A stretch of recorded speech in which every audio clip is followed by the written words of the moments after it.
baby. Back again. Oh dear. And we got quite a ways of a line to wait for. So we're just leaving Boulder Beach. Boop. Hopefully nobody wants to get in because I literally like took up the most space and I didn't even mean to. My bad. Oh my goodness. And so that's the hardest part about getting out of Boulder Beach is traffic comes from both directions and sometimes it can be like, ugh. But that's okay. We're not complaining. I do not like complaining. Complaining is boring. I could have, maybe went, but here we go. We'll be going here soon. Actually, I'm doing pretty damn good right now considering I probably was in much longer than I thought I was gonna be.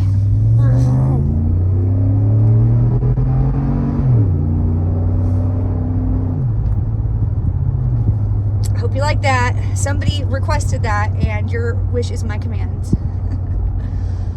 Oh my goodness. I don't usually do things like that, but that called for it. So a little acceleration is much needed.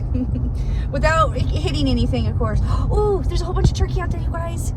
Oh, if I can show you. I don't even know if you could see that. I'm sorry if you didn't. There's a whole bunch of turkey out there. A whole gaggle of them. I just love looking over and seeing what I can see when I'm driving by, like the turkeys, the deers, bears. Oh my. I know I have not seen any bears. I was just kidding. But if there was a bear, I'd be super excited. It's choppy and windy out there and it's starting to sprinkle. So I'm like feeling even more excited about the fact that I made it out there when I did. Woo woo. Yeah. My mood is fire right now. Fire. Today has been a nice day. Nothing to complain about other than my hairless cat having massive explosive diarrhea. I know you didn't ask for that, but you know, if you're a friend of mine, you gotta hear all this crap, literally. Yeah, I don't know. My hairless cat, he eats plastic, and so I'm always trying to keep, and he also likes dryer sheets. It's highly, highly annoying because I'm always doing my best to be diligent. I'm not even trying, I'm doing. There's a difference between trying and doing. Trying is like you're not really doing it, and doing is you're doing it. So I'm always doing my best to keep the little, oh, see it? Oh, shoot.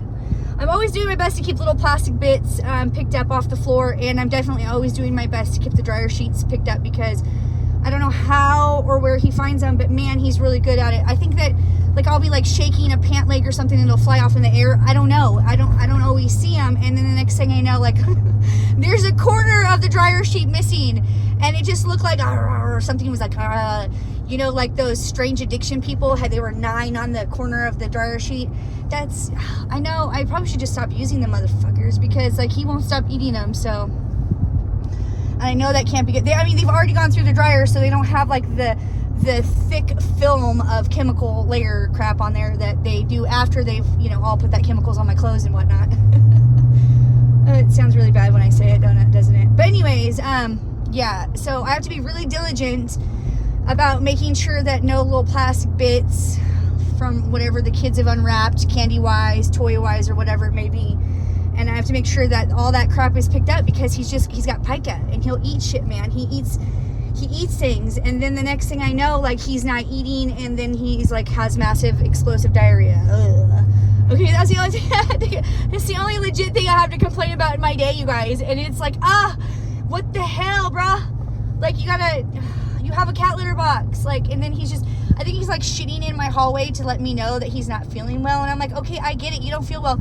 Shit in front of your cat box where I can just easily wipe it up instead of shitting in my damn hallway. I'm sorry, you didn't ask for all that, but like I said, if you're here on my channel, you gotta hear all the gore. And look at me, I'm still smiling even though I had to clean it up, and I'm still in a Cheerio mood, so that would piss a lot of people off, honestly. It kind of pissed me off, but then I just, you motherfucker. I hope he's doing better here soon, though. He does seem like he's doing a little bit better. We have periods of time throughout his life that these things happen with him because he just eats shit he's not supposed to. And then, like, he'll lose some weight, and then, like, I'll somehow, like, get him recovered and he's fine again. So I'm just hoping this is one of those times again, because it's stressful when your animals eat stuff that they shouldn't eat. Like, I used to have this friend, her name was Marcy from Michigan. She was super awesome, totally loved and adored her, but she moved away. And then, you know, just like life, we just didn't really stay in contact. But she was a super neat lady, but she had some Basset Hounds. And those Basset Hounds, man, they were, oh gosh, I remember she got this brand new sectional, and it was super nice. And we were just young people in our 20s, you know, we didn't have a lot. And she bought this brand new sectional. It was really nice. And, you know, like in our age group, not a lot of us had brand new couches. And she bought this brand new couch, and her Basset Hounds destroyed it. They like literally ate the thing. They just like, when they were at work, we worked at the Oregon State Hospital at the time, we'd be at work, and they came home and part of the couch had been eaten. I was like, oh my, that's not even like something that you can make up. Like, if I hadn't seen it for myself, I don't know that I would have believed it, that 2 Basset Hounds could have done that kind of damage. But it was remarkable. It was truly impressive, truly impressive. And then they would eat like t-shirts and stuff, and it got really expensive. Like, they got t-shirt wrapped around their bits, and they had to have an operation, very expensive. And then there was like another time where they found out that money was going missing in their house because the Basset Hounds were eating the money, and then it was in their shit. That's how they figured out it was the dogs.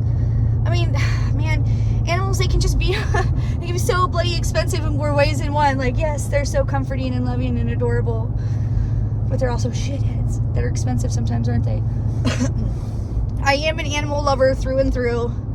That's why, like, I cannot be friends with you if you're abusive towards your animals, or you're an animal, if, like, you're mean to your animals. I'm just, like, not cool with that shit at all. No, not at all. Like, I'm not saying you have to do the most with your animals, but you have to do the most. Like, you just can't be abusive towards your animals. Like, I don't know, there's something about that just has never set well with me. I've never really been able to be around people who are mean to animals, or people, or if you were like mean to like a kid or an elderly person. Like, I would just never be cool with you ever again. In fact, I did have a friend who was mean to her kids, and man, what the hell? Okay, well, we got a person walking in the middle of the street, and thank goodness I'm paying attention while I'm talking to you, because that would have been not so cool. You're welcome, no problem. Yeah, you know, there's no crosswalk there, so I don't mind letting her through, especially since I'm a runner. I know what that's like. Earlier today, in fact, we're going on a whole nother subject. She just sidewinded us, but that's fine.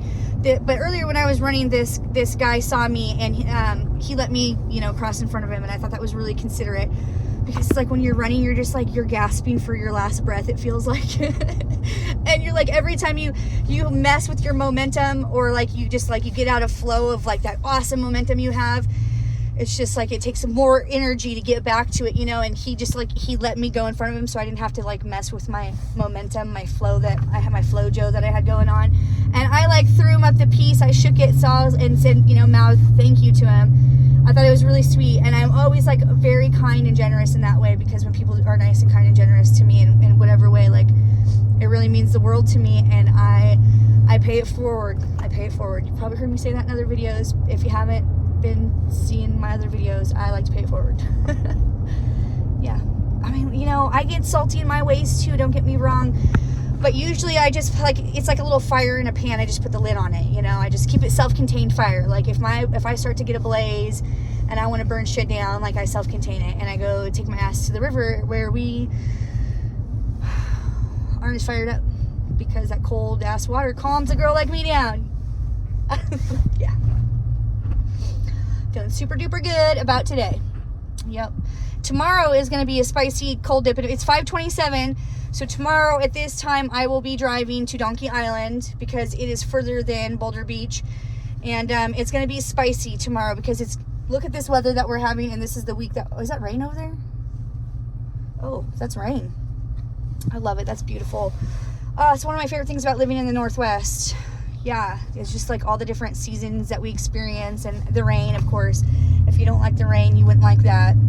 I mean, if you don't like the rain and you live in the Northwest, you're not going to like life too much, let me just tell you, because it's pretty moist over in these parts. Not as much where I live, thankfully. I love that about Spokane.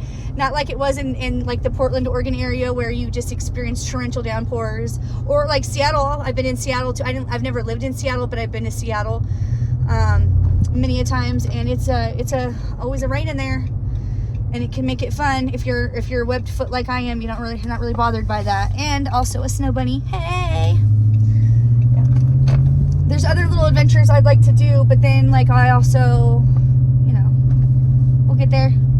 Those clouds, we'll get there. One adventure at a time, I say. We're just living this season through and getting as many cold dips. And that obviously, oh my gosh, you guys, all these squats and then running today, my ass was like tight as hell. Not tight in the way that we want it to be just yet. But if I don't give up and we finish this 30-day squat challenge, I will be looking at having a tight, yes, I'll be a tight ass. That will be exciting. You know, I'm just trying to get myself and my fitness dialed in and working on my fitness and my health and whatnot, and still drinking my alkaline water. Doing a very good job at that. I'm super pleased. That's why I'm bringing it up to you. It's a hydration station. Your body is mostly water, some shit like that. So you'll feel better if you drink water. So that's why I just want to keep pushing that narrative. Drink the damn water. Drink the damn water. You'll feel better. You'll feel better. We got some road blockages up in front, but we're in no hurry.